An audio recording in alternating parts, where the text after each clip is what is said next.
The motion picture you're about to see was filmed by many teams of cameramen in more than 100 locations around the globe. Scientists representing the world's foremost research centers took part in the examination of the evidence. The facts that will be presented are true. This may be the most startling film you'll ever see.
We're gonna have some fun, Jenny. Look, what is it? Come on, let's get out of here.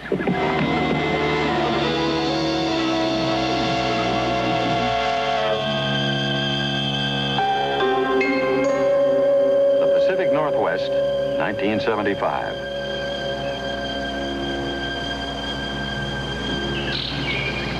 Here in this forest, investigators have discovered a set of very strange footprints. Human-like footprints, about 18 inches long and 7 inches wide. The footprints of a giant. A mysterious creature is roaming this wilderness, a creature that has confounded scientists, baffled investigators, and captured the imagination of millions of people.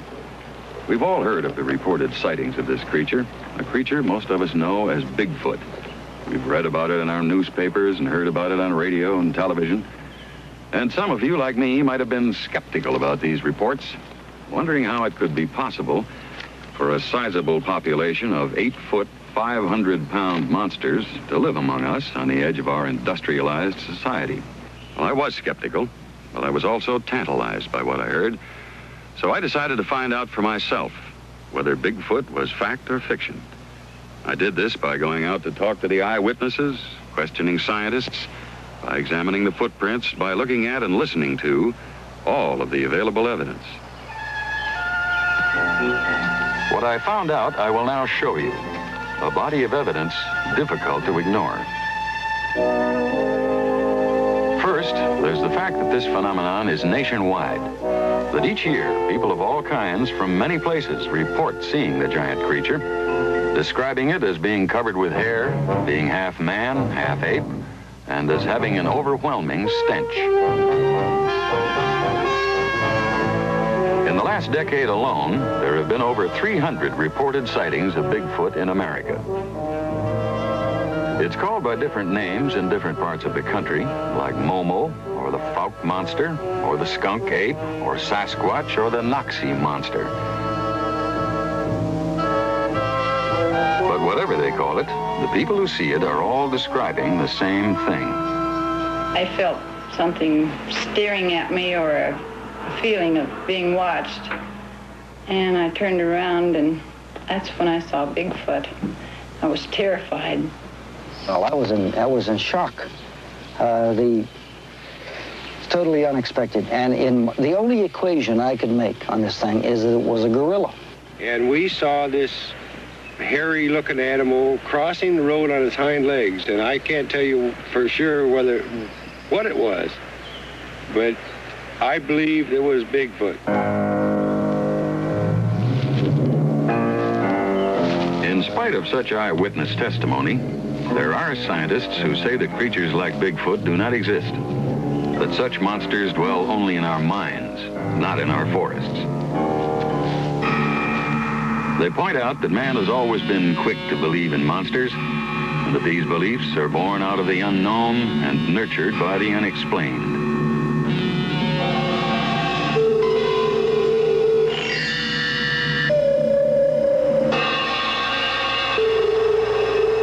But even these scientists agree that some monsters have had a basis in fact.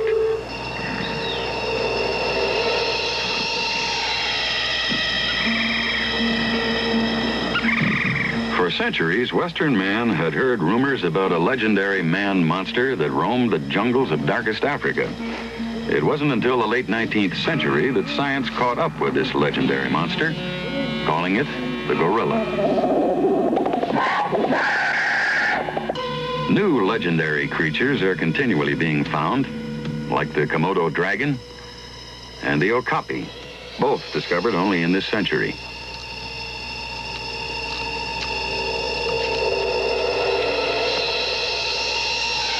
The giant panda was not discovered by Western scientists until 1937. It is still rarely seen in its natural habitat, the bamboo jungles in the mountains of China. New species are, in fact, being discovered and classified each year. New mammals, reptiles, fish, birds, and thousands of new insects. People, too, are being discovered, like these Indians, the Tasadai, a Stone Age tribe living on the island of Mindanao in the Philippines. These primitive people lived on the edge of civilization, unknown and undiscovered by modern man until 1972.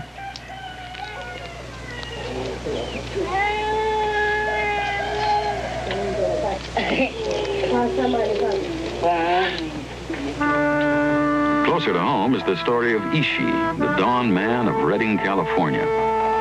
This sole surviving member of an otherwise extinct tribe of American Indians, the Yahi, lived in the forests nearby Sacramento without modern man's knowing it. When he emerged out of his Stone Age isolation in 1912, he was living proof that creatures like the Bigfoot could live among us without our knowledge. And if Bigfoot is a species of man or ape that has survived a past age, then the turtle is proof that it could exist. A survivor from the age of the dinosaur, like certain lizards, some such creatures have remained unchanged for almost 200 million years. The crocodile is another reptile that has survived the ages. More proof that creatures from the past are alive today. There are even survivors of past ages that were once thought to be extinct, like the coelacanth, a species of fish scientists believed extinct for 60 million years, but found alive in the waters off South Africa in 1938. And like the creatures that dwell in Loch Ness, a mysterious lake in the Highlands of Scotland. Here in these waters dwells a family of monsters that some scientists believe are survivors from the age of the dinosaurs.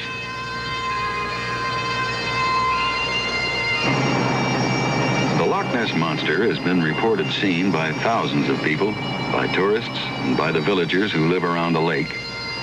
And yet for years, the scientific establishment has denied the possibility of the monster's existence. denied it even though its history goes back to the year 565, when a saintly monk first wrote about his encounter with the creature. Denied it even in the face of contemporary accounts, like that of the Reverend Father Brucey. We were standing on the jetty by the boathouse, just on the left there, and looking across to the bay, we saw a sudden tremendous turmoil in the waters, and without being able to see anything, what was causing it.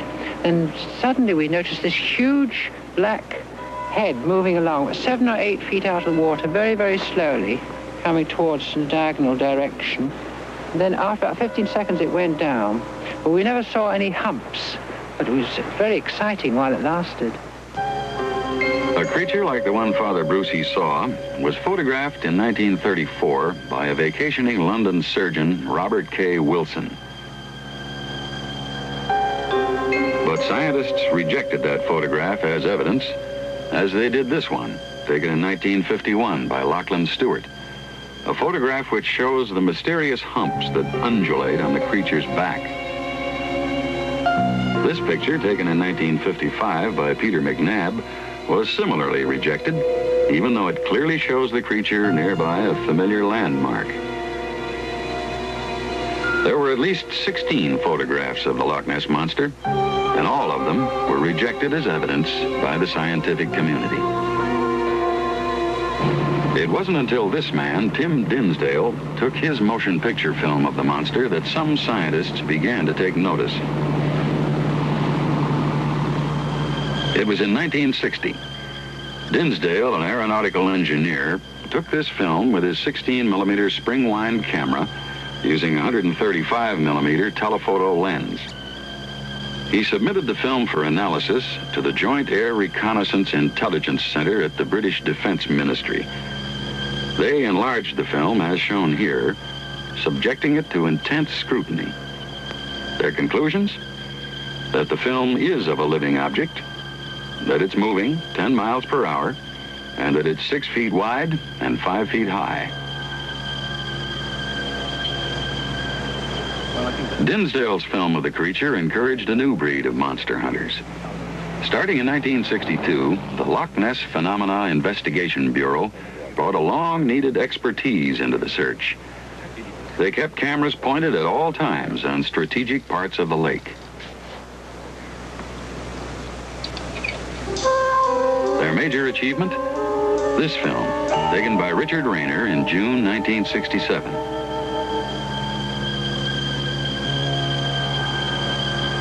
British Air Force scrutiny of this film led to the conclusion that, like the earlier Tim Dinsdale footage, this was a picture of a living object of some size.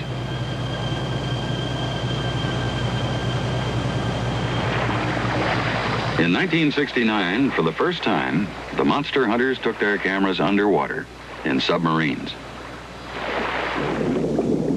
But the unusually peaty and murky darkness of the loch's waters closed off all possible visibility. The submarines were considered useless and were withdrawn.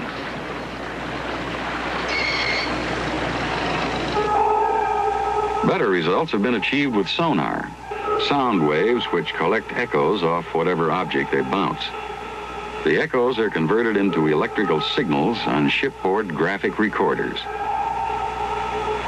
3 times, in 1969, 70, and 72, research teams acoustically exploring the depths of Loch Ness have had contact with large moving objects. Objects which some claim are the Loch Ness Monster.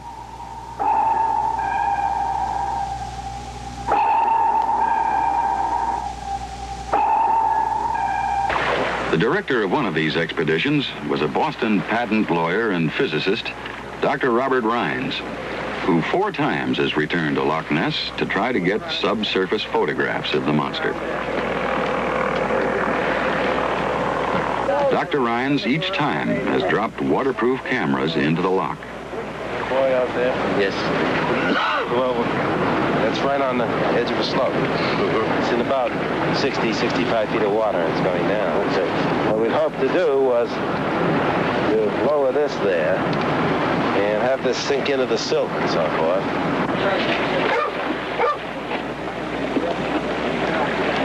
The cameras have been developed by Dr. Harold Edgerton of MIT, who also developed Jacques Cousteau's underwater equipment.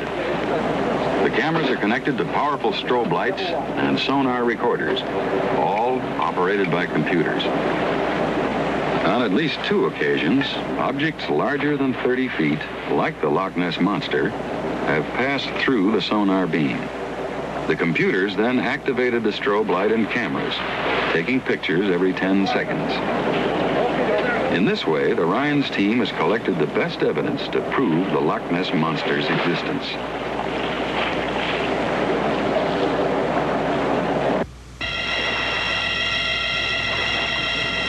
From 100 feet below the surface, they have achieved dramatic photographs, while at the same time recording sonar tracings. Tracings which indicate the passing of 2 large marine animals. On the sonar tracings, even the oft-reported mysterious humps of the creature registered. The photographs are close-up dramatic pictures of a fin, about 8 feet long and 4 feet wide. The fin of the Loch Ness Monster. Reptilian prelude. Now that we know that it's there, what is it? Tim Dinsdale, who has interviewed almost every living eyewitness of the monster, has an idea. Then you get this tremendous body. The forward limbs, I think, are rather smaller than the rear ones. These curious humps, of which I think there are 2 basically at the pelvic and the shoulder girdle, and this region in between seems to be able to change shape. People have seen the back changing shape. They've actually watched it. And then right up the back end, you have, I think, a tremendous swimming tail, like a crocodile's tail, which is used to propel the thing through the water. This mock-up, based on eyewitnesses' descriptions and the various photographs, suggests that the Loch Ness Monsters are a family of plesiosaurs, animals believed extinct for millions of years. As we learned with the coelacanth, extinct is not as final as it sounds. Some scientists now believe Loch Ness is home to 30 or 40 such giant creatures. Creatures the local people refer to as Nessie, a harmless monster. Unless one considers the tragic accident that befell British speed champion John Cobb. Attempting to set a new record on water, Cobb took his boat, the Crusader, onto Loch Ness in 1955.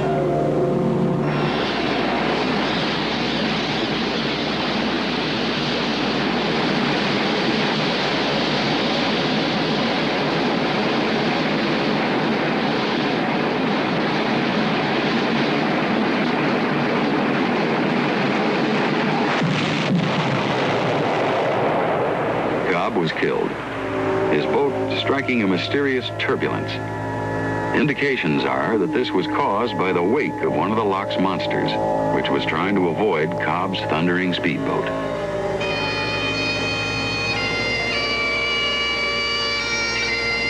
Once rejected by scientists and skeptics, the Loch Ness Monsters are now believed to live in this lake, 24 miles long, 1 mile wide. But still rejected by scientists and skeptics are the giant monsters that dwell in the forests of North America.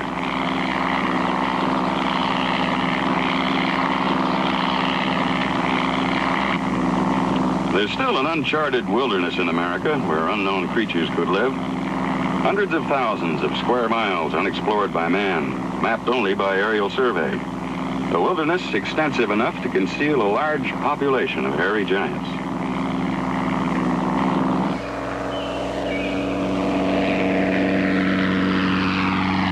This wilderness is shrinking. Civilization is narrowing its boundaries. And as it does, our contact with the Bigfoot creatures becomes more frequent. Each year, there are more footprints discovered, more sightings reported. On the edge of the Oregon wilderness, in the Dalles, Bigfoot investigators have now opened an information center, not unlike what was done at Loch Ness, to keep abreast of the increasing reports of such sightings. What happened? Do you think you actually saw something or heard something? Okay, did it look like a man? Was it walking upright? Okay, how big do you think it was? Bigfoot, like the Loch Ness Monster before it, is a creature that most people reject until they see it themselves. One skeptic was Mrs. Mary Jefferson, a widow living alone in a small town in northern Washington. In late August 1973, she was distracted by the incessant barking of her dog.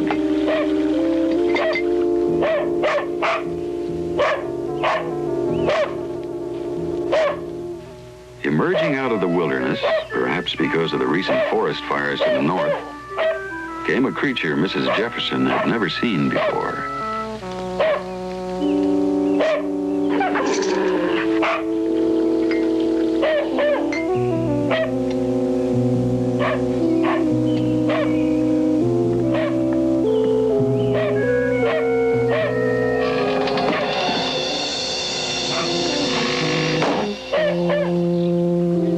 Later, an investigation team discovered giant footprints where Mrs. Jefferson said she saw the monster, providing supporting evidence to her testimony that Bigfoot had walked in her backyard.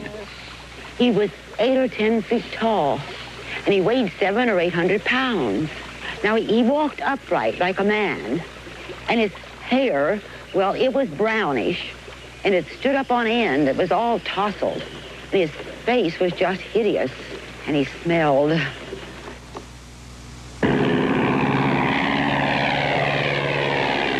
The search for Bigfoot in the United States is in its infancy. The search for a relative of the Bigfoot has already been underway in Asia for over half a century. In the Caucasus and Pamir mountain ranges of Russia, scientists have found proof of a Bigfoot creature, which they call the Almista.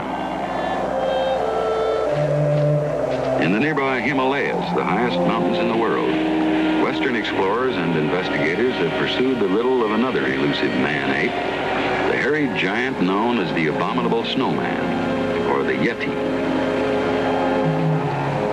Part of the mountain people's lives for centuries, the snowman only became known to the West in the late 19th century, when British mountaineers began to attempt to conquer Mount Everest. But it wasn't until 1951, when veteran climber Eric Shipton discovered a new pass at 19,000 feet, that actual evidence was collected. Shipton, standing where no man had ever been before, took these photographs of giant man-like tracks. Once a non-believer in the Yeti, Shipton remembers. Well, I must say I felt I had a very strange feeling inside. I've often seen these tracks before, but hitherto I'd always been a bit of an agnostic about the whole question. But seeing these tracks so absolutely fresh and clear, well, there seemed to be no doubt about it at all. And it was that really gave me a very eerie feeling, that here one was in the presence of something quite unknown.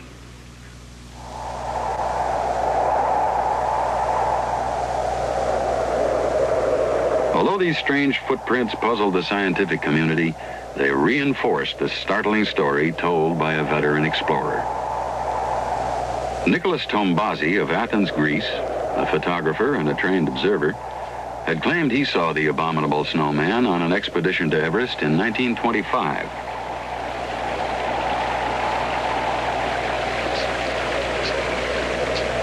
Almost never seen by Westerners, the snowman was glimpsed by Tombazi in a clearing only 300 yards away.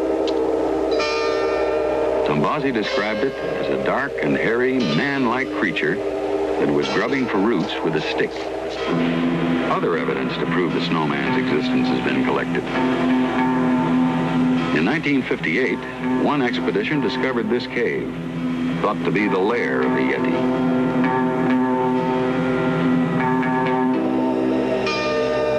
And in 1961, another expedition came across what was believed to be the hide of a Yeti.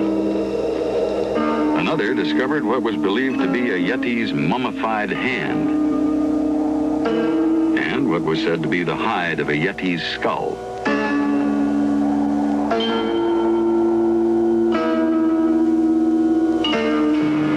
anthropologists believe that the abominable snowman is a very primitive species of man.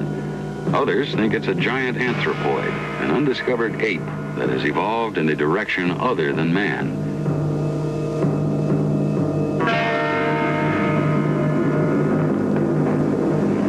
They believe that these giant creatures migrated from Asia to America thousands of years ago on what was once the Bering Straits land bridge, which linked Russia to Alaska. In support of this theory, there is the evidence of Bigfoot's continuous presence in Indian history, appearing in various forms on totem poles and paintings, and being called by different names, like Gilwick, Salatik, Oma, Bukwas, and Sasquatch. Part of the North American Indians' mythology from the beginning, Bigfoot was first encountered by a European in 1811. British explorer and mountain man David Thompson noted in his journal that while crossing the Rockies, he came across footprints made by a giant. Footprints whose great size, he wrote, could not have been made by bears. And in July of 1884, a British Columbia newspaper carried the account of the capture of a creature. A creature they called Jacko, whose description fits that of a young Bigfoot. Another early account of Bigfoot in America comes from President Theodore Roosevelt in a book he wrote about his days out west. The true story concerns two trappers on the Salmon River. It was in 1852. The trappers encountered the creature. Violence followed. One of the men was killed. Roosevelt wrote that he believed the story. In 1924, in British Columbia, a vacationing prospector, Albert Ostman, reported that he was captured and held prisoner by a family of 4 Bigfoot creatures. Ostman's incredible tale included observations that one scientist felt could only have come from a direct encounter with a large primate species. Ostman signed an affidavit before his death, attesting to the truthfulness of his story.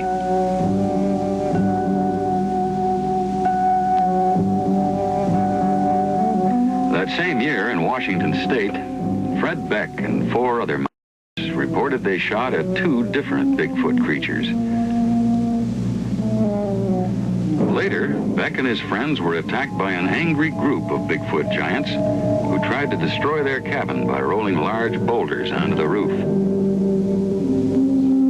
These and other accounts make up the long history of man's experience with Bigfoot in the forests of America. We need something more. The accounts of eyewitnesses today, people whose stories we can check on firsthand. Such is the story of Mary Lou Bowman of a small town in western Michigan. The time, October 6th, 1974. The 17-year-old high school senior was waiting for her father.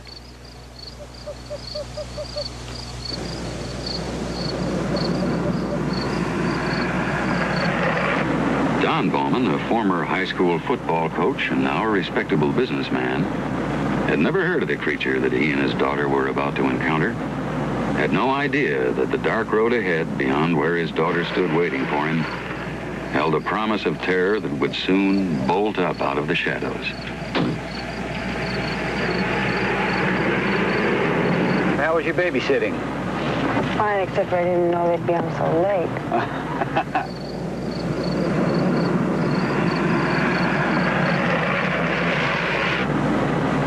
Spend a whole weekend now doing homework.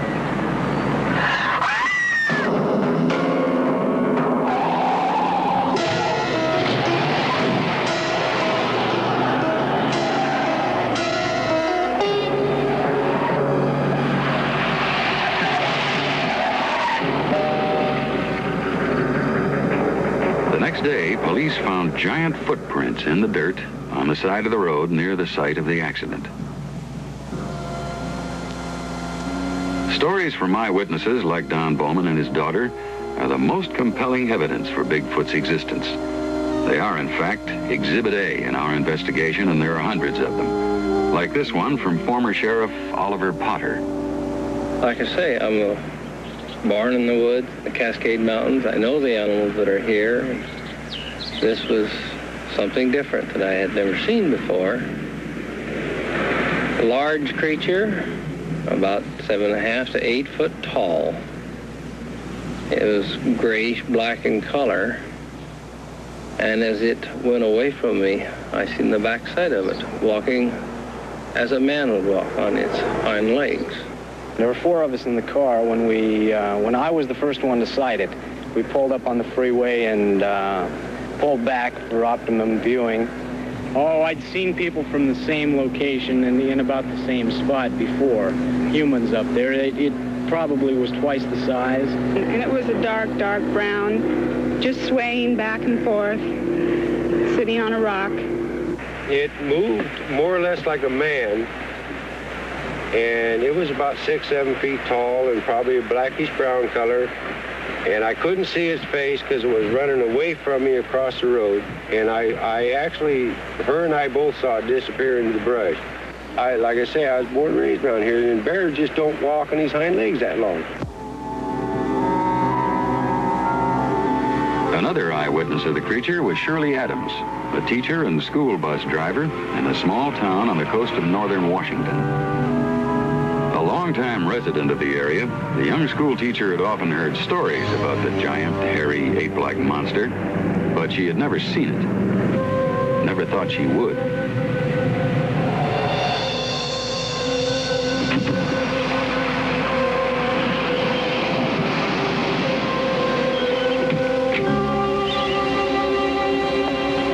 What Shirley Adams saw did not frighten her. She experienced, in her own words, an unusual pleasure at seeing a creature at peace with nature. She observed the hairy giant for several moments and considered it not in terms of fear, but in terms of wonder.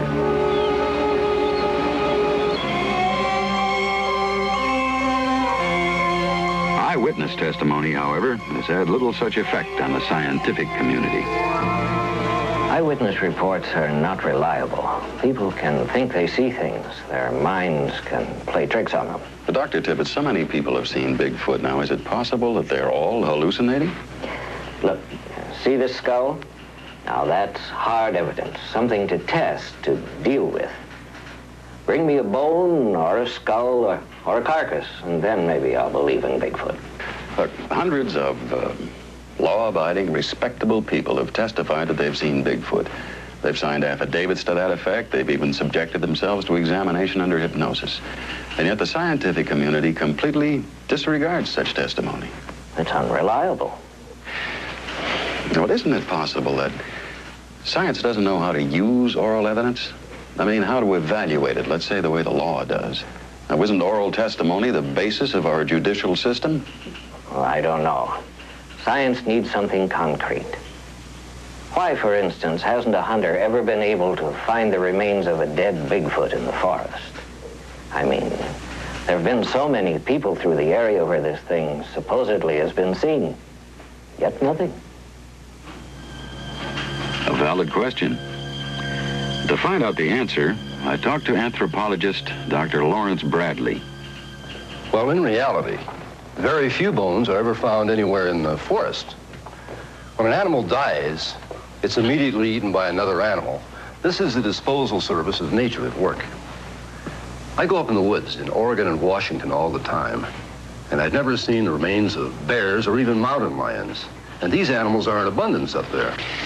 Dr. Bradley, it's been suggested by some people that maybe the Bigfoot creatures bury their dead. That's remotely possible. If Bigfoot is, as some of us think, a humanoid, a species of animal more man-like than beast. But it is possible. Yes, but it's a proposition completely rejected by my colleagues. But then my colleagues completely reject the possibility of Bigfoot. Bigfoot, most scientists say, cannot exist. But Dan Malachny of Deer Lodge, Montana, disagrees. I don't care what other people think. I saw Bigfoot 10 years ago. I was with 11 other Boy Scouts at the time. And We were camping 18 miles south of Butte in the Deer Lodge National Forest. We had walked in to the forest about 5 miles that day. Not over yet. We got another mile. John, did you get a new OA flap? Not yet. I started another hour's service. Oh, God, my boots are killing me. You're not the only one, man. They went down in there and they found cars smashed. After setting up camp, Dan and his friends ate dinner and then sat around and talked, telling jokes until bedtime. The boys were all in their bedrolls and fast asleep by 11 o'clock.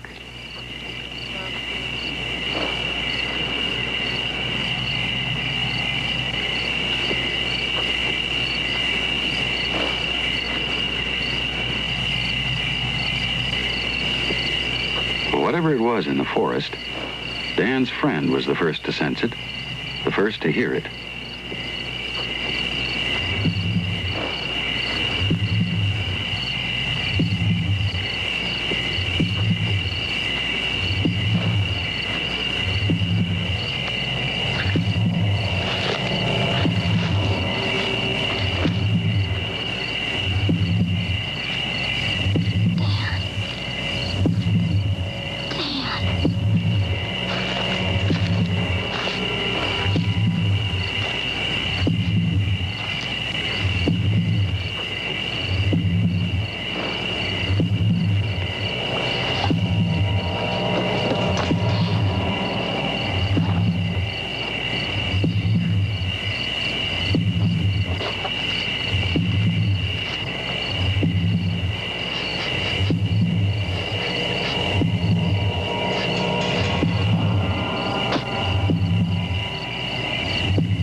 Dan and two other boys saw the giant monster.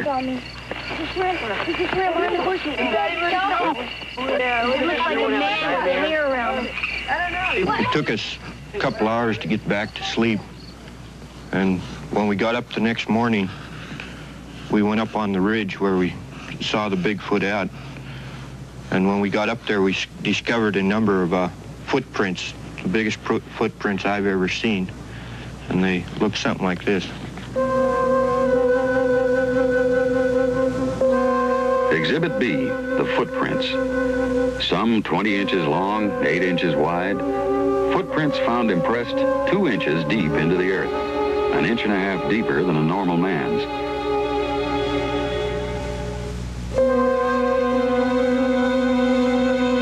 Footprints that show that a giant walks here, moving on 2 feet as a man moves.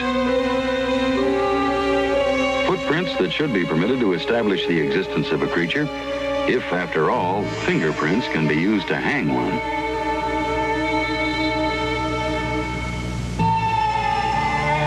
These footprints, however, in spite of their number, do not convince the scientific community that Bigfoot exists. These scientists maintain that nature plays tricks with footprints, especially in the snow. Footprints, they say, change shape and grow larger as they continuously melt and refreeze. I asked Peter Byrne, formerly a big game hunter in the Himalayas, about this theory of distorted footprints in the snow. Let's shoot one. Small footprints do melt out. This is true. Footprint of a deer, say 2 inches across, may become 5 or 6 or even 7 inches across when it melts. But they do not melt with any uniformity. So that if you had a line of these footprints, the melted footprints of a small animal, they come out completely out of any uniformity, different shapes, squares, circles, oblongs, and so on. And I think it's ridiculous to suggest that a small animal and the melting snow could really make a Bigfoot track. Some believe that the giant footprints are made by bears, who, as they move, place their hind feet into the tracks of their front feet. I don't think this is possible. The footprints that I've seen are very definite. They're very definitely the foot of a large bipedal hominid, a humid-like creature with 5 toes.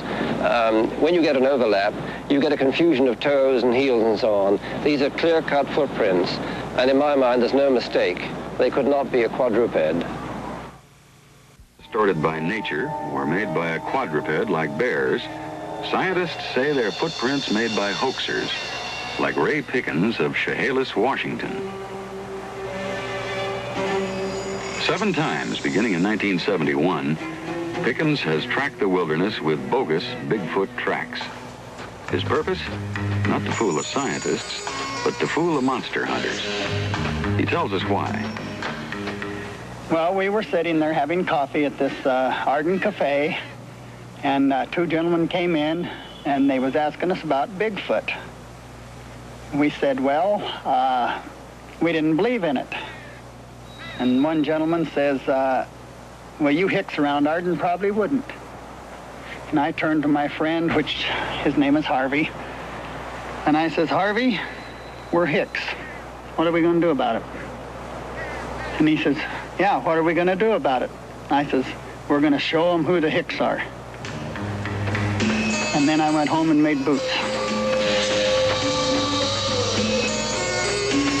Hoaxers have fooled the experts occasionally, but anthropologist Grover Krantz of Washington State University insists that fakers could not have made all the giant footprints. There are a number of footprints that I've seen that are faked, and this can be done. But on the other hand, there are a few that show some characteristics that I think could not have been faked. This is one such footprint. This cast I've drawn in the approximate reconstructions of the bones. This is a crippled individual where a couple of bulges have extended out between adjacent bones on the outer edge of the foot. If this had been a human foot, these bulges would have been farther back. But they're shifted forward, making the heel longer and the front of the foot shorter. This is exactly what is required for a foot that's going to carry perhaps an 800-pound body. Now, I don't think any faker could have thought of it and figured this out and adjusted his footprint accordingly.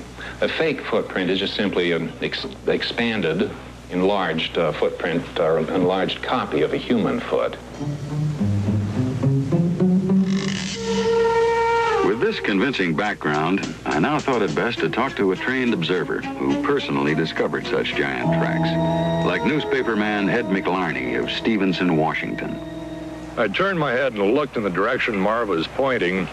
Down below us, for as far as the eye could see, were 2 sets of tracks coming parallel up this terrifically steep ridge. They crossed the road. We walked up the road just a little bit farther, and they crossed the road right in front of us. Big tracks. They were firm tracks, and obviously the kinds of tracks that people have talked about when they described Bigfoot. And what was especially convincing was the terrific distance between footprints. I have got pretty long legs. I'm nearly 6'4", and I could not, in trying to stretch my feet, could not duplicate what we were seeing there. I had to jump from one track to another to duplicate the distance between tracks. In the first place, I do not think that any human being would have been physically capable of marching up that ridge in that deep snow. In the second place, that superhuman strength was required to do it.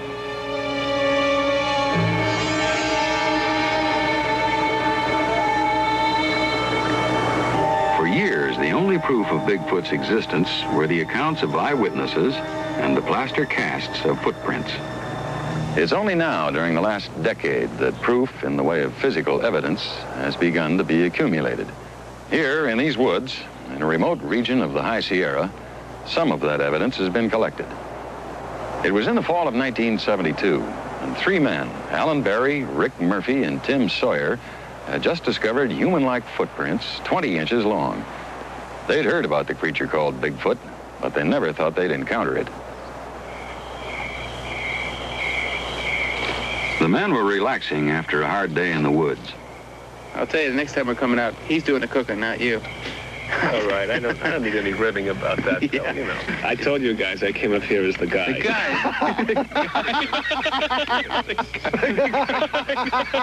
You believe that? Listen, next time, Mel can do the cooking. Oh, that's a good idea. Well, I'll go home with Barry. I told you I would. Hey, Juicy, listen.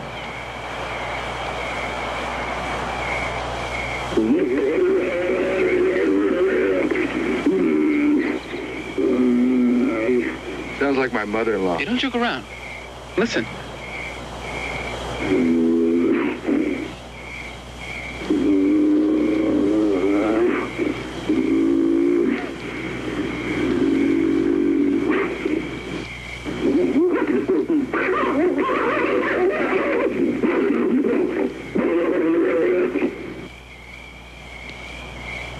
I never heard anything like that before.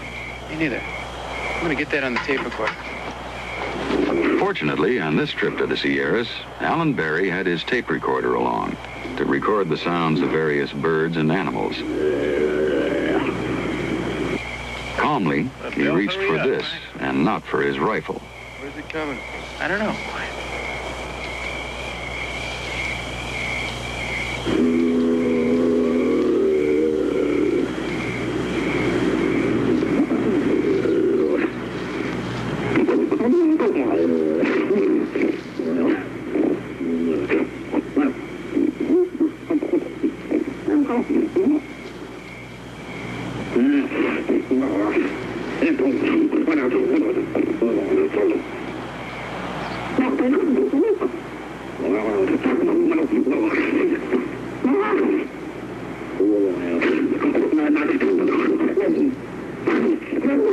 I took the sound tapes recorded by Alan Barry to Dr. Robert Sheldon.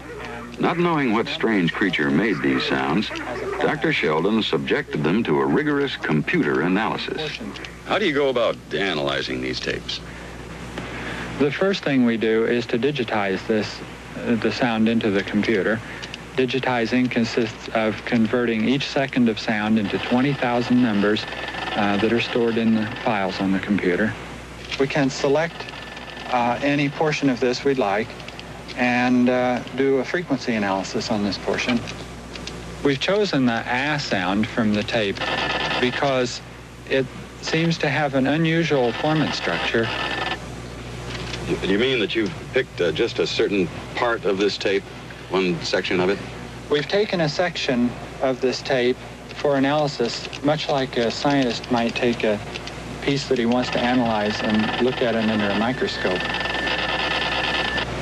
This particular sound that we're looking at has a frequency structure that's lower than the normal male human voice. For example, we could do a sample of your voice, and then we could compare the analysis of your vowel with the analysis that we have from the tape. You could speak into the microphone here, and we can record that into the computer. Just say ah. Ah.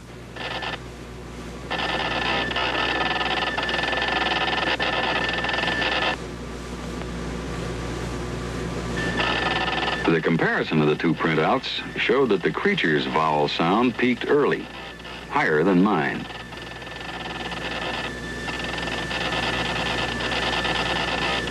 My sound edged out at a secondary, lower peak. I asked Dr. Sheldon what he could learn from these comparisons. Human male has a vocal tract on the average of about 17 centimeters long. This analysis tells us that based on the formant frequencies of this sound, we would have a vocal tract of about 25 centimeters long. I see, so that could give you some idea of the size of whatever creature made the noise. Yes. We could say that the vocal tract that produced these sounds would have been at least 50% larger than a human male. Then that means that if I'm over 6 feet tall, the creature that made this sound must be over 9 feet tall. That's probably true, yes. Are there any other tests that you can do to analyze the tape? We can do what we call a formant track. It's similar to a voice print. It's a newer and better way to do a voice print analysis on the computer. We can look at the movement of the frequencies and say something about the articulatory flexibility. During the 15 minutes of sound on this tape, we have examples of 3 vowels, eh, ah, and o, but nowhere on the tape is there the sound E. Now, the sound E requires moving the tongue forward in the mouth. And if we look at the physical structure of, say, a gorilla, the gorilla has the neck at a different angle, and it's impossible for the gorilla to move his tongue forward in order to make the E sound. The fact that we don't see this sound on the tape suggests that this creature perhaps did not have the ability to make that sound. Do you know what made these sounds? No, I don't. Well, the first Exhibit C. is digitize this into The sounds made by an unknown creature, probably Bigfoot. That consists of Sounds that seem to indicate that the creature is more man than ape. on the tape. Similar sounds to those heard by Alan Berry and his friends have been heard by others, by those on expeditions searching for Bigfoot, and by men like Hal Williamson of Idaho. Williamson, a longtime fisherman and outdoorsman, was vacationing in British Columbia, Canada, when he first heard the strange sounds, coming, it seemed, from a great distance.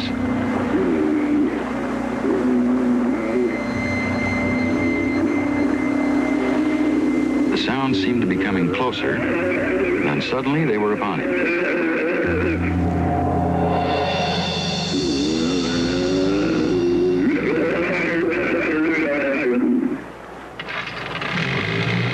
A confident sportsman, Williamson was determined to find out more about the creature he heard and saw.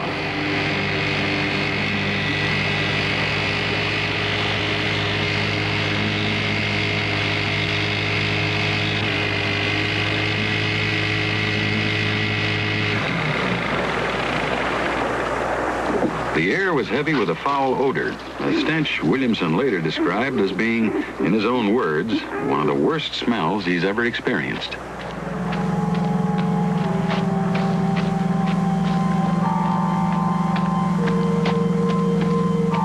His curiosity outweighing his fears, Williamson, unarmed, made his way to the area where he had spotted the Bigfoot.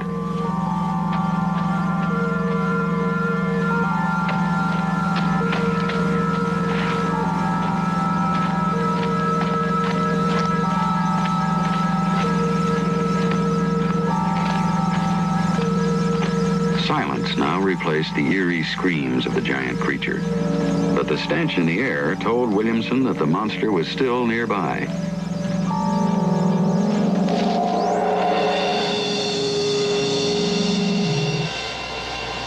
Later, hair found nearby was classified as belonging to no known animal.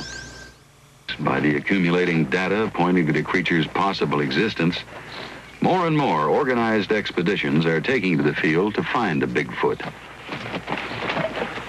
This one is under the direction of Robert Morgan of Miami, Florida. The expedition hopes to photograph a live Bigfoot or produce evidence of a dead one. They believe a colony of over 200 Bigfoot creatures inhabits the unexplored wilderness of the Pacific Northwest. The expedition has tried to anticipate the creature's movements, running the roads, keeping a watchful eye for any evidence of its passing.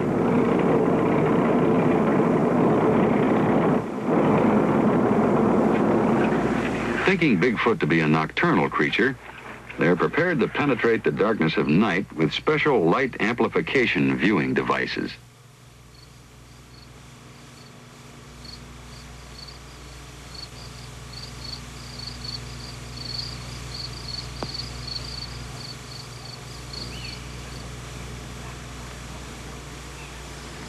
Morgan, a former government computer specialist, began to pursue Bigfoot only after having seen one, he says, in 1957.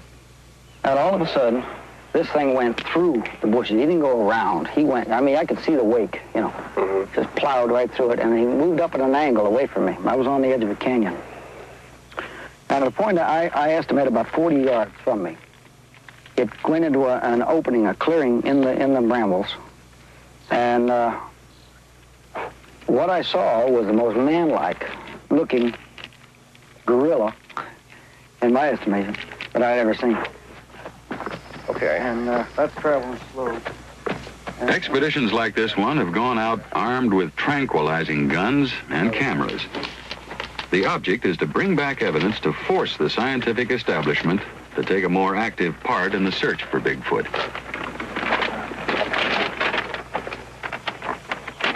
There's the fork in the road. One party that way, and we go up this way here. Okay. Pete, Ann, Ted, we'll see you in 3 days. Though it did not find a Bigfoot, this team did find hair and fecal droppings. Evidence found on expeditions like that of Robert Morgan's, and found by chance by hunters and hikers, eventually finds its way into scientific laboratories like this one. Some of it has yielded interesting results. For instance, though some feces collected and turned in are found to be that of bears or other animals, others remain unexplained, unidentifiable, possibly from a creature unknown to science. Now, a great deal can be learned from droppings. For example, the eating habits of the creature, which in turn can help those who are looking for Bigfoot. Now, the Morgan expedition reports that examination of feces leads them to believe that Bigfoot feeds on roots and grass and berries and tree shoots. And therefore, in their search for Bigfoot, they are following the growth of these succulents. Now, samples of hair believed to be that of Bigfoot are frequently brought in for examination. And again, though most of it turns out to be that of bears or some other known animal, there is that occasional finding, a strand of hair that defies analysis.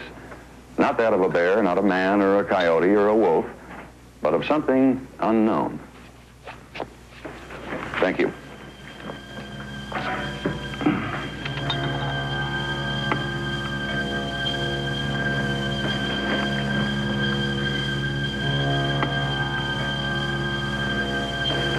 Several times, such hair samples have stymied scientific definition. Now, these hair samples were found at the site of giant human-like footprints and after a sighting of a Bigfoot creature.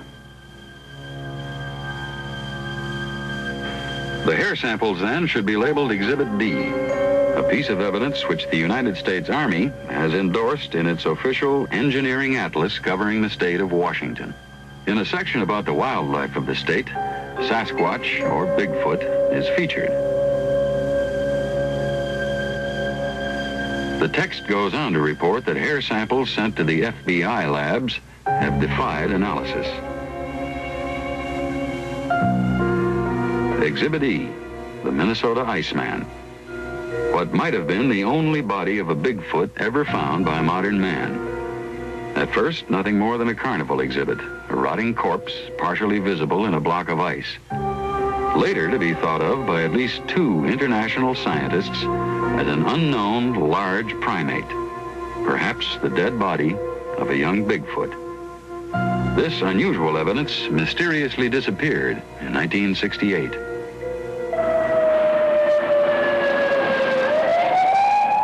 Next, I turn to an investigative avenue often taken by the world's police departments to get another, if unusually different, viewpoint of the creature's existence.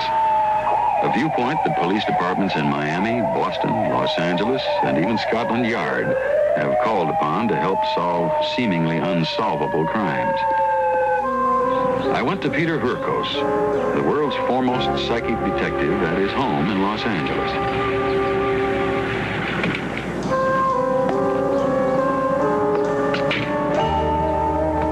I took with me, unknown to him and concealed in a suitcase, a plaster cast of a giant Bigfoot footprint. Hurkos, who has worked with police on such cases as the Boston Strangler and the Ann Arbor murders, has the unusual psychic gift of being able to read facts from unseen objects, to sense the reality and truth of such objects, and to describe in detail, from telepathic images in his brain, what is hidden from his view. I didn't know what to do with it.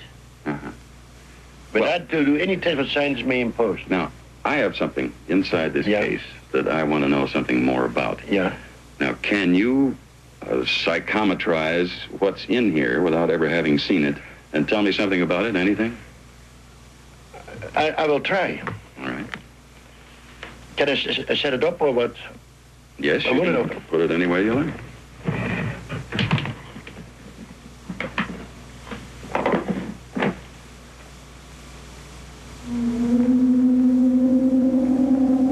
That's an half man, half animal.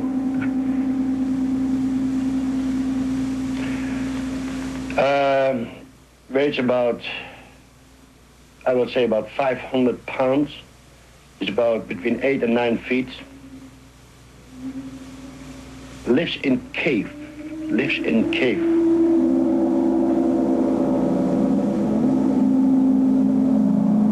Eat part of animals, the intestine and animals eat, and also berries and green stuff. It's not a gorilla. It's like a man, strong chest and long arms, normal fingers like we have. Very hairy, long hair and short beard type. Peter, do you want me to draw the picture the way I see the... Will you? Yes, sure. I have this paper.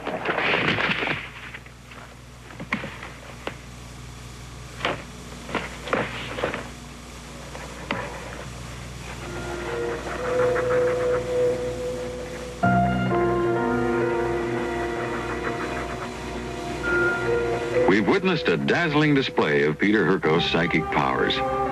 Powers that not only determined what was in a closed case, but powers that said the object in that case was authentic, not a fake, that it was made by a living creature, by a Bigfoot.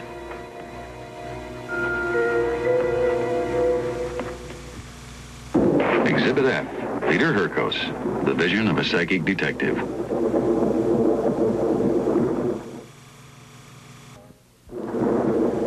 For Exhibit G, I traveled to a small Washington town not far from the Canadian border, increasingly more intrigued by the abundance of psychic and physical evidence. The most compelling evidence for Bigfoot's existence, however, remains the eyewitness reports. And the most compelling of these are when the creature has been seen at the same time by more than one person. Now, in police work, this is called corroboration, and it's another way to establish the truth. Now, there are scores of such corroborative stories in the Bigfoot investigation, but the most interesting to me are these. This file contains the accounts of over a dozen sightings of Bigfoot, all taking place within a 30-day period in this small Washington town. It was during a salmon run on the river, and Mr. and Mrs. Tom Stern were the first to encounter the creature.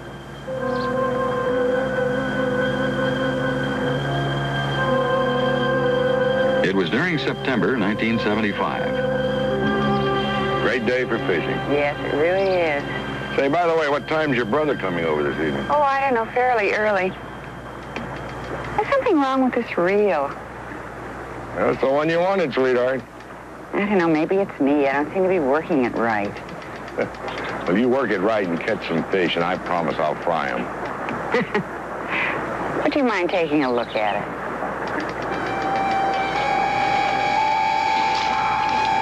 What is that?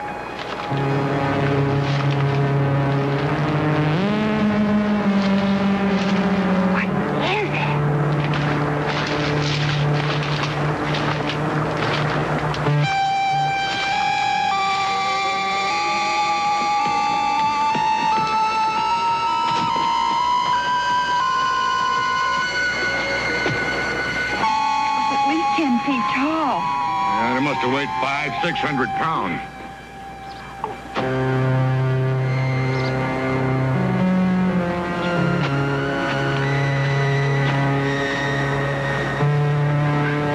It's twice my stride. Mr. and Mrs. Stern's sighting of the hairy creature, backed up by their discovery of giant footprints, was to be followed by a more terrifying experience.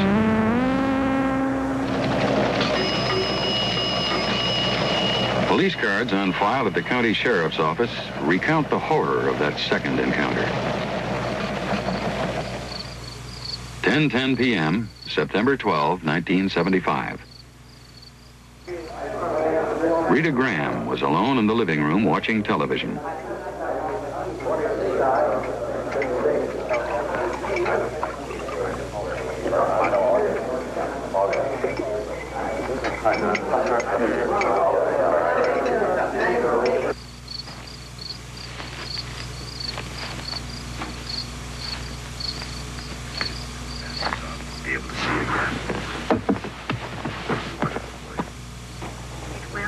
I will be able to see you, certain. Absolutely. And then we're going to take that trip. Have you forgotten? Mexico. Is that it? Yes, dear, Mexico. The two of us alone. Where we are. Together. A new life. Swimming. Margaritas. Have you heard from Mary? I think she sent some flowers.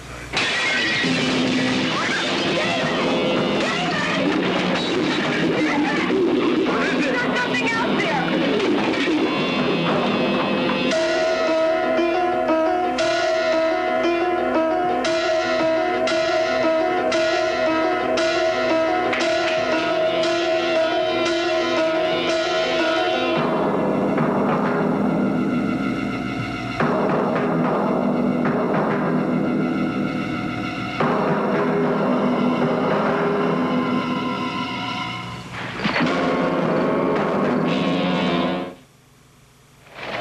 There were 10 more such sightings in the town within the next 3 weeks, the most dramatic of which took place in the early morning hours of September 16th, while 3 Indian youths were fishing on the Nooksack River. John Green, 31, a recreational director for the Lummi Indian Council, and 2 friends were taking turns drifting down the channel, trailing their nets, fishing for salmon.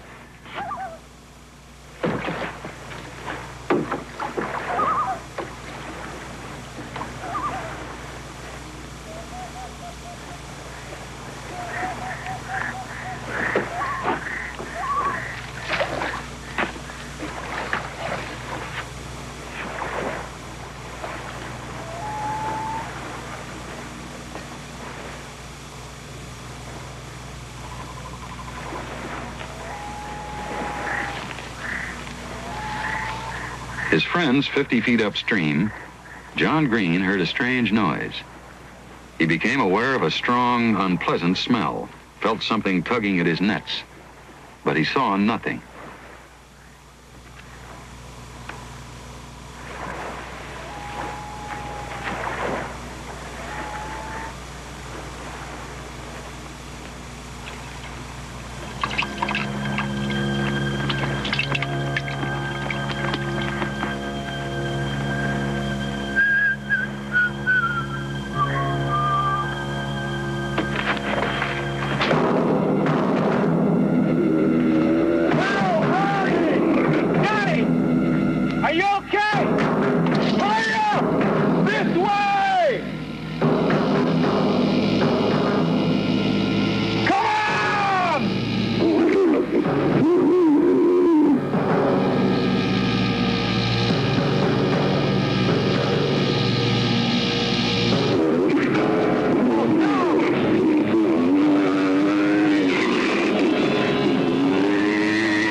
One town, a number of sightings.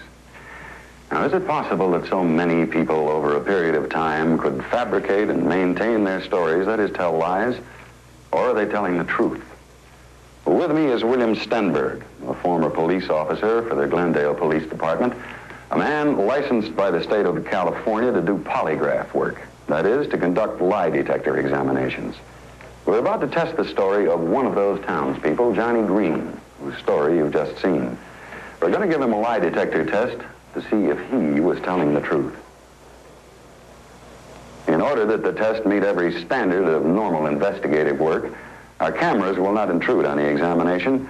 We'll watch from back here through a two-way mirror. Johnny's reactions will not be altered by our presence. Well, Mr. Stenberg, can you tell me basically how the polygraph works? Yes, sir, I can. This is a Keeler polygraph 3-channel instrument. It records the breathing in the pneumo tube, which is placed around the subject's abdomen. The cardio cuff, which is placed upon either the left or right arm, records the rise and fall in the subject's blood pressure. A galvanic skin response is placed upon either the left or right hand, and it records certain perspiration emitted by the palm of the hand.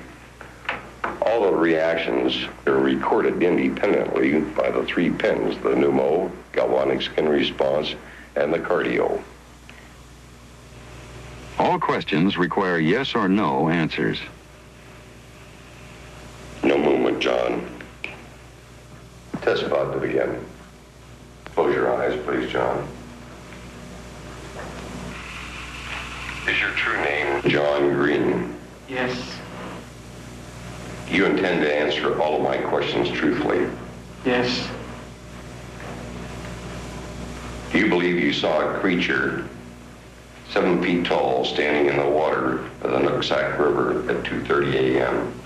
Yes. Did you feel and see the creature pull on the tailboard attached to your fishing net? Yes. Did you see the creature in your light? Yes.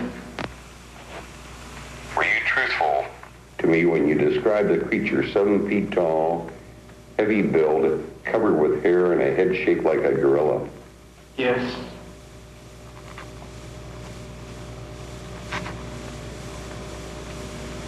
To complete a polygraph test, Stenberg asks the same 12 questions 3 times each. Have you lied to me on any of these questions? No. Test is complete, John. Please remain seated. The polygraph machine confirms that John Green did see something that night in the Nooksack River. Something large and hairy. Something John Green and his neighbors call Bigfoot. Dr. Sidney Walter, a clinical psychologist licensed by the California State Board of Medical Examiners. A former professor at UCLA and a government consultant, Dr. Walter specializes in the use of hypnosis. And he is, at this moment, placing Jerry Lou Welchel of Fontana, California, into a hypnotic trance. Now, Jerry Lou has already told me that she, her girlfriend, and 2 children all saw Bigfoot one night 6 years ago. Dr. Walter will now test her story under hypnosis. You're back into the summer of 1968. It is summertime of 1968. It is summertime of 1968. You're going to call up your girlfriend, Kathy. You're going to get into your T-Bird and drive towards that location, and you're going to relive and experience everything in detail, step by step.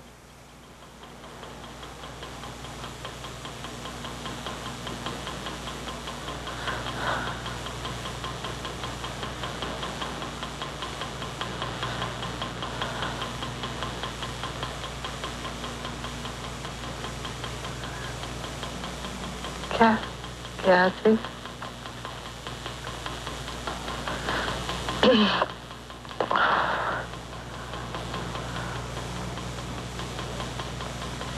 Kathy, it's Jerry.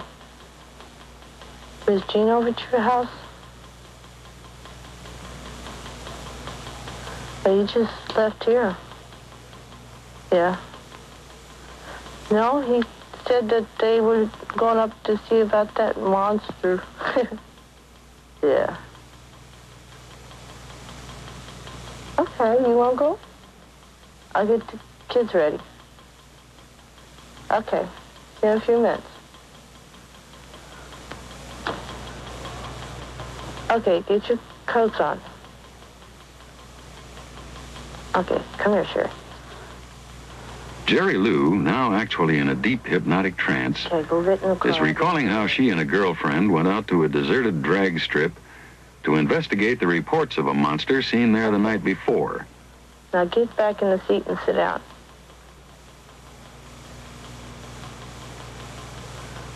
Is Kathy home? You ready, though? Okay. Now, where was it? The drag strip. Nah. No monster's gonna be there. No. Okay. Oh, heck. Carson. Kathy, look out. Get down, get down, get down. Oh.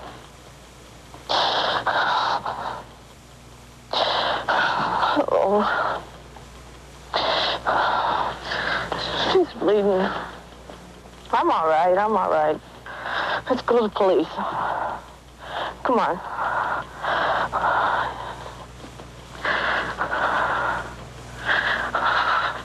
Drift deeper and deeper into relaxed state now, Jerry. Drift deeper and deeper into relaxed state. You could hear me clearly. Let your whole body become calm and relaxed. Now you can recall scenes as I ask you questions. They'll be very vivid, very clear to you, but you are safe and sound. You are safe and sound at home. Jerry, you could hear me clearly. What were you frightened of? It was big. And it smelled terrible. It was big and smelled terrible? Yes.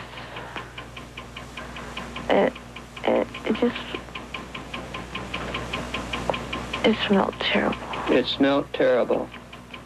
Can you describe what frightened you even more? Most of all, is it getting to the kids. It's terrible. It's terrible.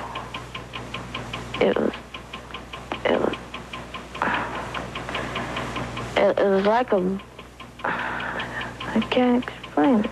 It's just big, hairy, and it hurt me. How big do you believe it was? Using hypnosis as a tool to help us establish the truth, we have verified an actual eyewitness account of an encounter with Bigfoot. What touched you, Jerry? Exhibit H, the still photographs. This one taken in 1965 in Oregon by an experienced woodsman, Zach Hamilton. And this one taken in 1974 in British Columbia, Canada, by an Ohio woman on vacation.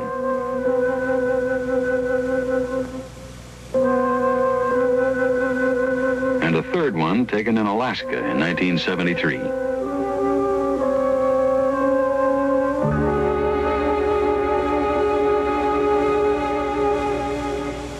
Pictures of the creature would seem to be all the proof that's needed to confirm Bigfoot's existence. The most famous picture of Bigfoot is this one, taken by Yakima, Washington rodeo rider Roger Patterson in 1967 in Bluff Creek, California. Patterson took about 28 feet of motion picture film, the most controversial film of its kind. It startled the scientific world. Anthropologist Grover Krantz of Washington State University, Dr. Donald W. Grieve, a London scientist, and Dr. Dmitry Donsky, the chief of biomechanics at a Russian institute, all studied the film, and they could find no reason to doubt the film's authenticity. And John Napier, A primate biologist, formerly of the Smithsonian Institution, also studied the film, and he wrote in his book that he, too, is convinced that Bigfoot exists. Patterson took his famous film while on an expedition with a colleague. They were tracking down the giant, hairy, man-like monster. Patterson had been searching for the creature for 8 years.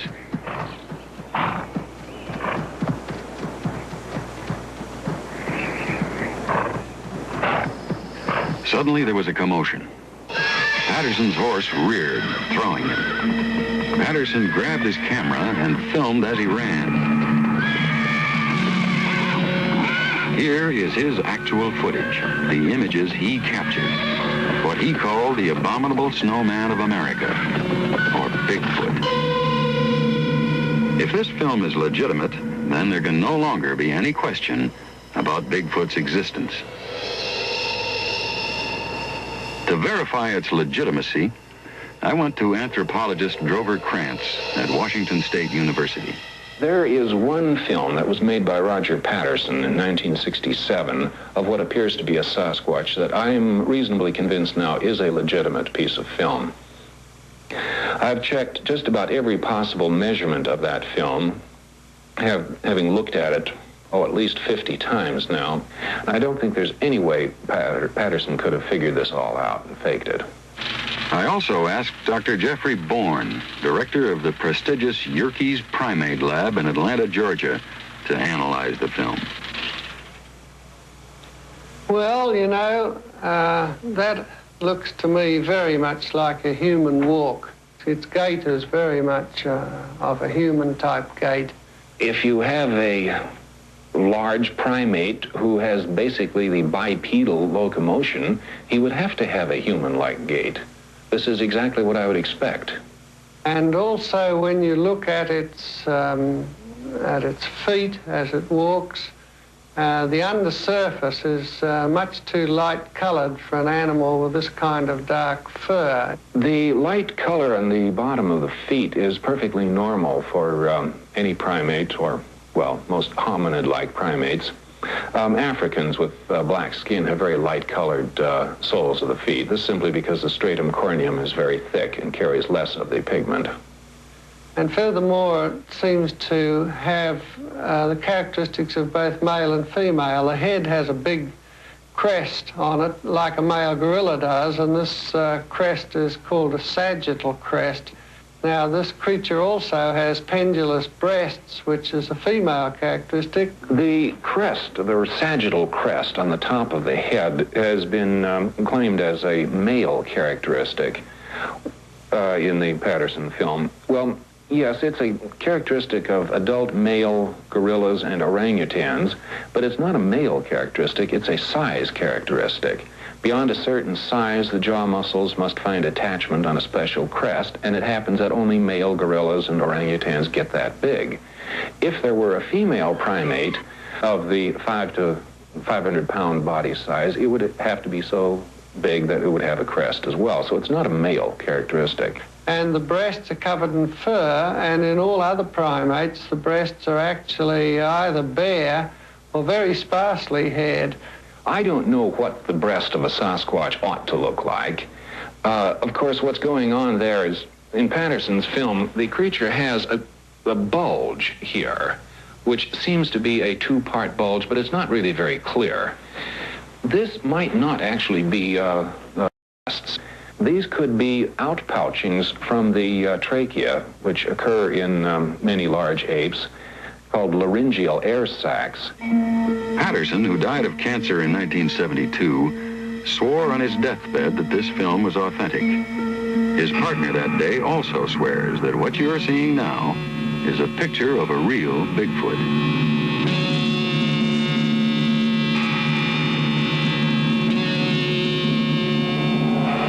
Satisfied with this evidence, some scientists are now trying to classify the Bigfoot creatures, declaring them to be perhaps a more evolved species of a fossilized ape, a more man-like Gigantopithecus.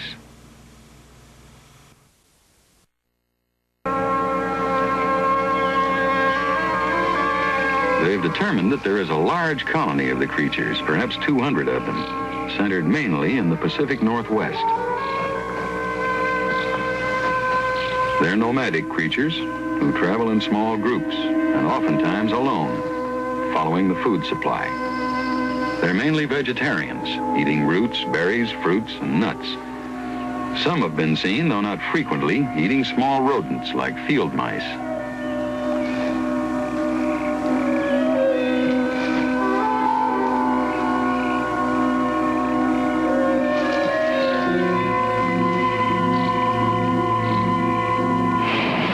There have even been accounts of them digging for clams at an ocean beach.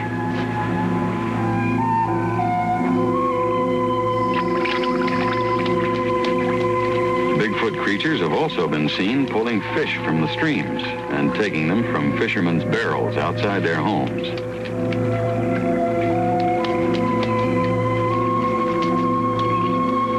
They have never been known to use fire or to use tools, though they have frequently been seen using a stick or a stone to dig for food.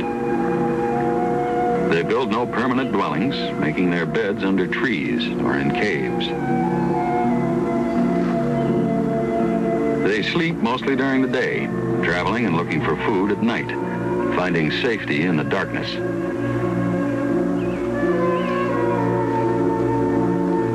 They have keen animal-like senses and they're quick to perceive danger. They're strong and very fast for creatures their size. And yet, they're non-territorial, yielding the land to the first intruder. Some accounts indicate that the Bigfoot creatures might live in family units. Albert Ostman's observations in 1924 show that the father performed certain patriarchal duties for his family. The young of the Bigfoot probably enjoy a longer childhood than do most creatures in the wild. They're dependent on their elders for food, for protection, and for instruction in how to deal with the wild animals in the forest and with man.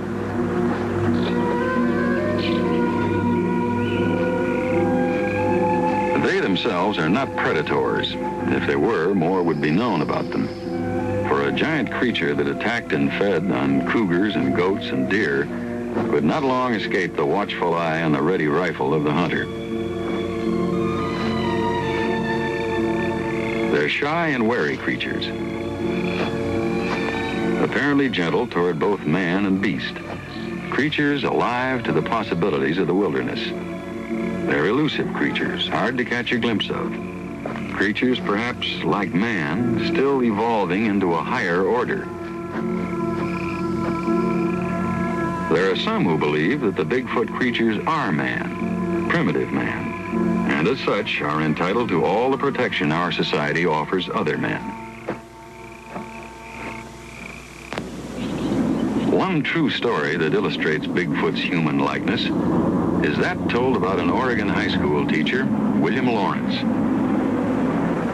Lawrence was driving with his wife Kathy on a backcountry road in the spring of 1973. A lot of good fish around here, especially this time of year. You see everything you want, you get. Son of a... You see that? I'll get my rifle and get a shot at this thing.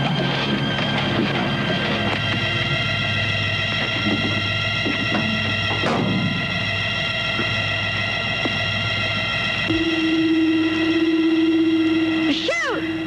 I can't. Why not? I can't. It looks human. Unable to shoot, Lawrence later described Bigfoot as having the eyes of a thinking creature, not the eyes of a wild animal. Man or beast? What it is still unknown. Some believe that Bigfoot is a kind of ape, undiscovered by science, or a prehistoric species of ape thought to be extinct. Others speculate it might be the so-called missing link, or even early man. Whatever it is, the volume of evidence seems conclusive. our Earth is host to such giant creatures as the Bigfoot. There are the sightings, corroborated by hypnosis and polygraph tests, the footprints, the sound recordings, the photographs, the film, all enough to prove that Bigfoot is as much a part of our life as the gorilla or the Loch Ness Monster. Bigfoot is today free to roam the forests of America, living off the land but leaving no trace of his passage except for an occasional footprint. He's gigantic and powerful, and yet he harms nobody and destroys nothing. He is at peace with the wilderness. But this wilderness is vanishing. Each year, the press of civilization converts our forests into towns, our meadows into roads. The land the Bigfoot lives on shrinks. Soon they may be driven from their wilderness cover, like Ishi, the dawn man of Redding, California. And we will at last know what they are. And then there will be no more skeptics.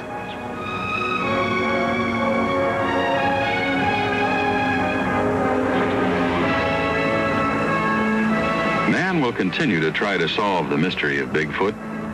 But as we do, let us hope that we will not destroy what we seek to understand.